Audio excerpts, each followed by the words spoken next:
Cette histoire commence par un rêve d'enfant, un enfant fasciné par les oiseaux.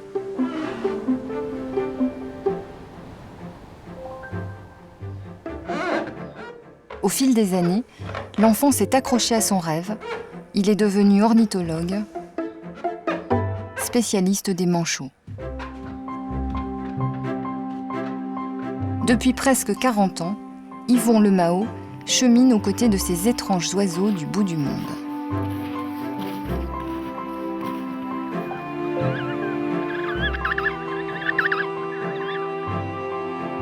De ses voyages dans les mers du Sud, il a ramené des données scientifiques, des images et des questions qui nous concernent tous. Notre question principale, c'est comment le climat influence la biologie de ces animaux. Et en étudiant ces animaux, d'essayer de prévoir quelles seront les conséquences des changements climatiques qu'annoncent nos collègues climatologues. Directeur de recherche au CNRS, membre de l'Académie des sciences, Yvon Lemao vient de rentrer de Terre Adélie, 37 ans après son premier voyage là-bas. Si chaque expédition est un défi technique, c'est avant tout un travail d'équipe.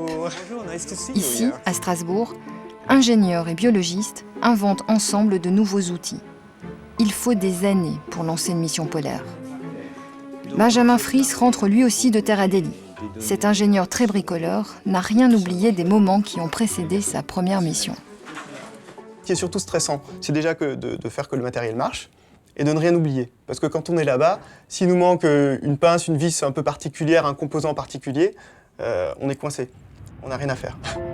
Dans ses bagages, un outil qu'Yvon Lemao n'oublie jamais, sa caméra. Revoilà Benjamin, qui ne sait pas encore ce qui l'attend en mer. Depuis des années, Yvon Lemao filme ses voyages. Il nous a confié ses images. 23 octobre 2008, l'Astrolabe, le bâtiment de l'Institut polaire français, quitte le sud de l'Australie, direction la Terre Adélie. Alors, il faut mériter l'Antarctique. Ce voyage en mer, eh bien, on se dit que c'est l'épreuve qui nous permet ensuite de bien mériter. Alors là, je filme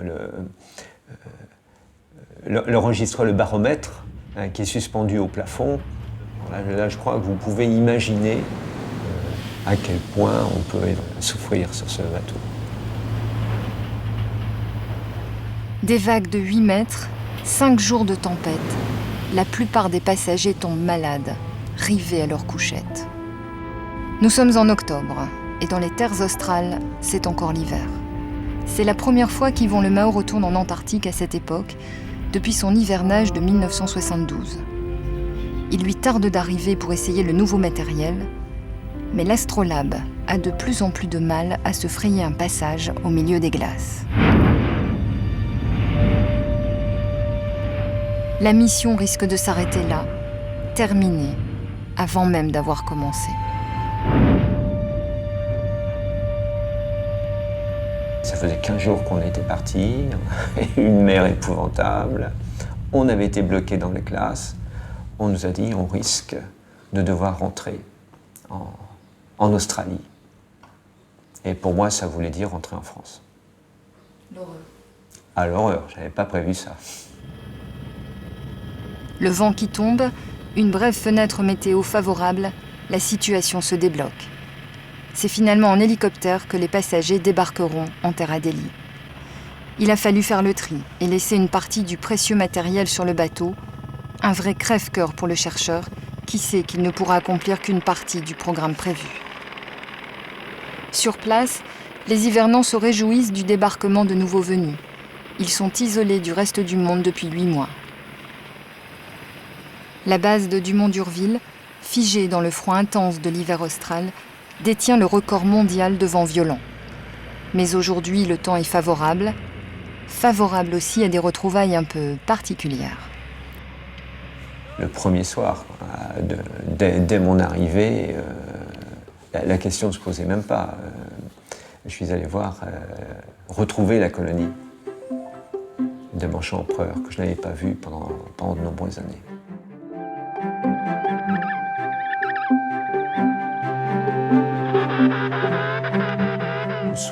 quand on discute, on dit oh, c'est des animaux primitifs. C'est complètement faux.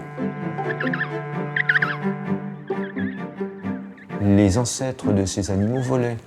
Ces animaux, au contraire, ce sont des spécialistes de l'adaptation à la vie marine. Ils n'ont plus d'ailes.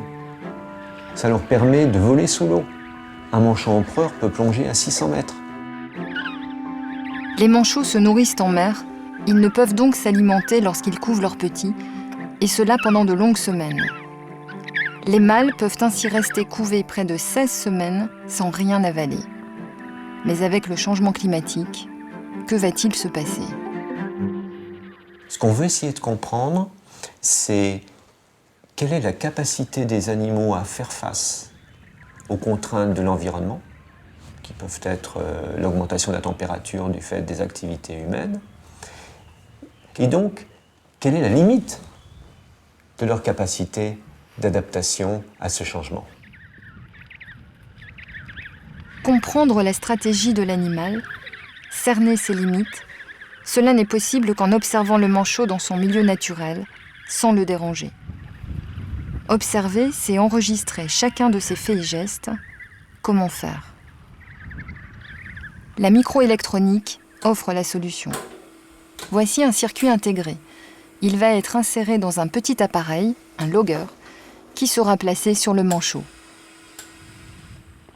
L'équipe de Lemao fut la première à équiper électroniquement des animaux sauvages dans leur milieu naturel.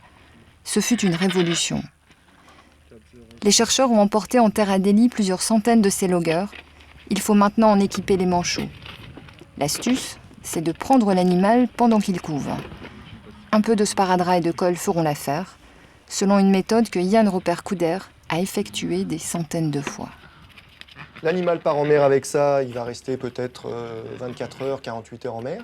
Et lorsqu'il revient, il y a juste à ouvrir le scotch, récupérer l'appareil, enlever le scotch, et on peut reconstruire donc là son activité de plongée. Alors son activité de plongée, c'est quoi ? C'est à telle heure, il a plongé à telle profondeur, il est resté sous l'eau tant de temps. On peut aussi arriver à trouver dans le signal de plongée quels sont les événements où il a peut-être poursuivi une proie, par exemple. Donc ça nous permet de dire, ah ben là ici, il a rencontré tant de proies, là plutôt c'était une zone qui n'était pas bonne parce qu'il y avait beaucoup moins de rencontres de proies. Vraiment de reconstruire tout le détail de son activité. Si vous voulez, l'oiseau marin va être un peu un bio-indicateur qui va nous donner un aperçu de ce qui se passe en mer, en fait, là où on ne peut pas aller.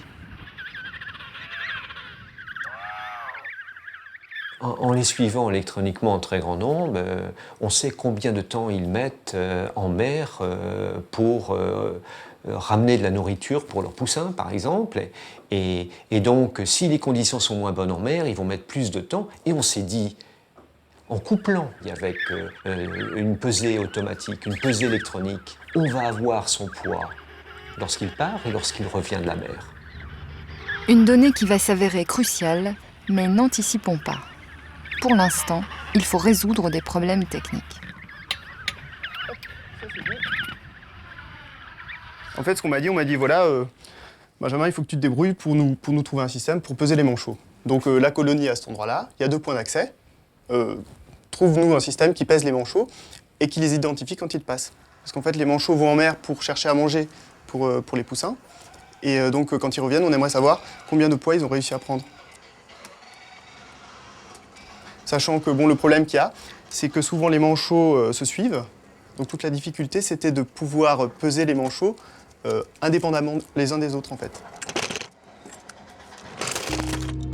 À part la caméra, visiblement placée à un endroit critique, le système de Benjamin fonctionne.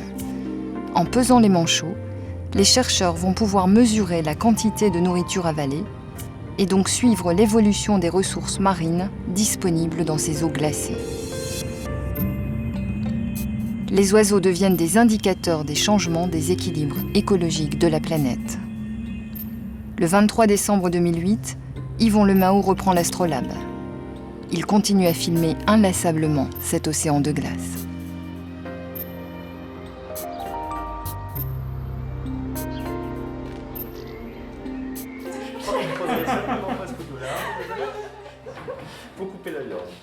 De retour en Alsace, le chercheur retrouve ses proches.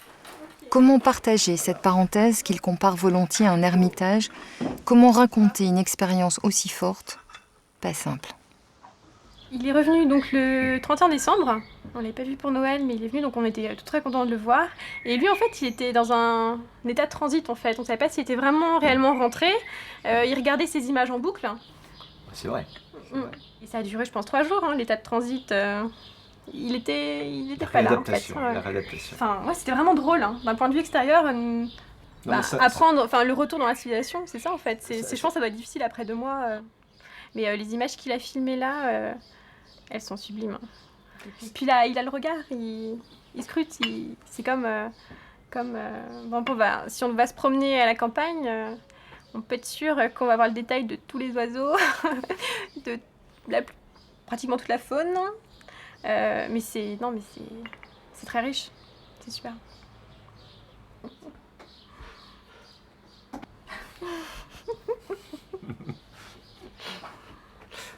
Ça va? Oui, très bien. Bah alors? Très bien, très bien.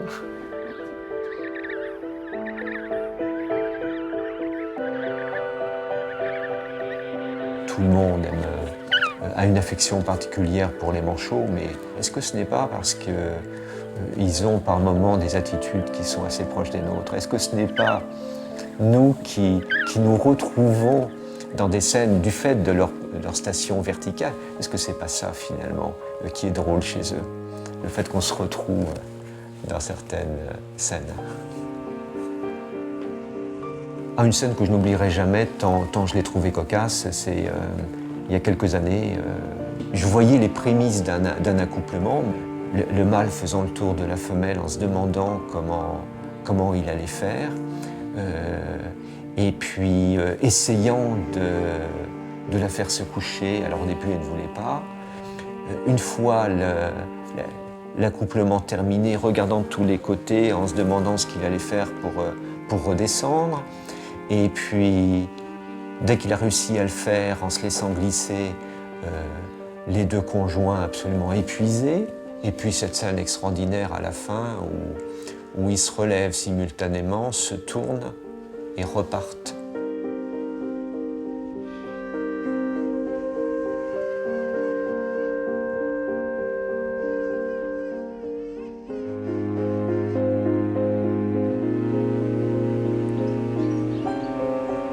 De retour de mission, commence alors le travail de recueil des données. Sur son ordinateur, Benjamin peut déjà afficher les premières courbes de pesée des manchots. L'équipe peut dès lors engranger les informations, attentive aux résultats inattendus. Car la science avance souvent par surprise ou par accident. Ce fut le cas pour la plus extraordinaire, la plus inattendue aussi des découvertes effectuées par Yvon Lemao et son équipe. Comme d'habitude, le chercheur avait apporté sa caméra. L'histoire commence aussi dans les mers australes, un peu plus au nord, dans l'archipel des îles Crozet. Cette fois, les animaux, des manchots royaux, ont été équipés de balises Argos et suivis par satellite. Première surprise, les distances incroyables parcourues par les mers pour aller chercher de la nourriture. C'est comme si on avait des oiseaux qui partaient à la nage de La Rochelle et qui allaient au nord de la Norvège chercher de la nourriture alors qu'ils ont un poussin à La Rochelle. La distance de ravitaillement est en effet directement liée au réchauffement de l'océan. Or, la température a commencé à monter et les effets sont là. Donc première découverte, la femelle qui normalement revient à l'éclosion peut être retardée de 8-10 jours. Deuxième découverte, le mâle est capable de nourrir le poussin à l'éclosion alors qu'il jeûne depuis son arrivée, depuis 2 ou 3 semaines. Troisième découverte, il le nourrit avec une nourriture qui apparaît comme avoir été pêchée la veille. Donc, probablement, à ce moment-là, on se dit il y a un mécanisme de conservation. Il n'a pas digéré la nourriture, mais en plus, il a été capable de la conserver dans son estomac. Mais comment le manchot parvient-il à conserver de la nourriture dans son estomac là où la température atteint 37 degrés? Il faudra 4 ans d'analyse pour résoudre l'énigme. Le manchot fabrique, dans son estomac, une sorte d'antibiotique qui agit à la fois sur les bactéries et sur les champignons et permet de maintenir pendant plusieurs semaines la nourriture fraîche. Donc, c'était inattendu au départ quand on a commencé à étudier les manchots il y a 30 ans, c'est sûr. Je ne pensais pas qu'un jour, on en arriverait à cette découverte d'une molécule qui ouvre des perspectives aussi bien pour la préservation des aliments que pour le domaine biomédical des maladies nosocomiales. La biodiversité, c'est une source d'information fantastique. Chaque espèce est une innovation parce qu'elle s'est adaptée à un environnement particulier. Et si les manchots royaux avaient été détruits à l'époque où ils étaient le fuel des phoquiers pour faire fondre la graisse d'éléphants de mer, on n'aurait pas découvert cette molécule.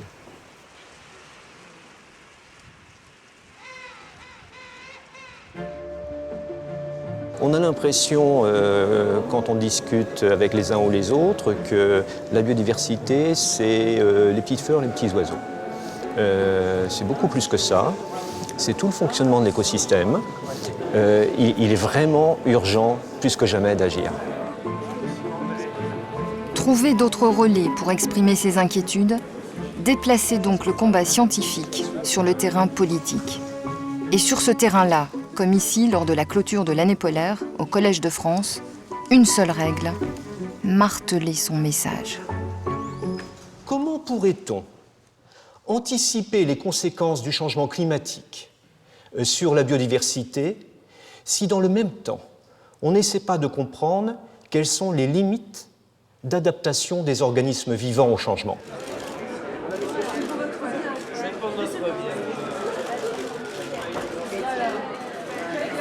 Il n'y a pas une journée où je ne pense pas à vous, je ne travaille pas pour vous. Le ministre et le chercheur se connaissent.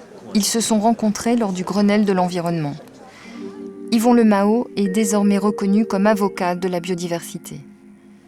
Donner une chance à un monde multiple et différent, c'est l'une de ses priorités.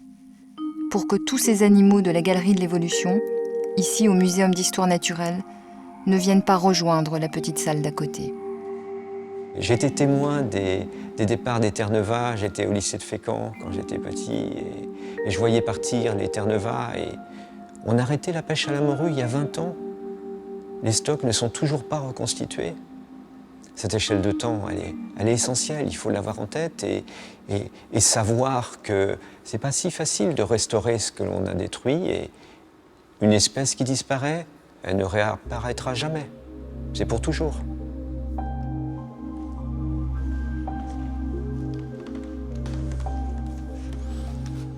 Vous voyez, le loup de Tasmanie, il a disparu en 1960. Je suis inquiet, et puis un sentiment de culpabilité aussi. Qu'allons-nous laisser à nos enfants, nos petits-enfants? Une nature simplifiée avec seulement les pigeons des villes? Est-ce que c'est ce que l'on veut? Ce sont les animaux les plus spécialisés, comme les manchots, qui sont les plus menacés. Pour eux, le compte à rebours a peut-être déjà commencé. Or, ces animaux ne sont-ils pas essentiels pour nous? Essentiels pour la science? Essentiels aussi pour notre imaginaire, afin que les rêves d'enfants puissent encore se réaliser.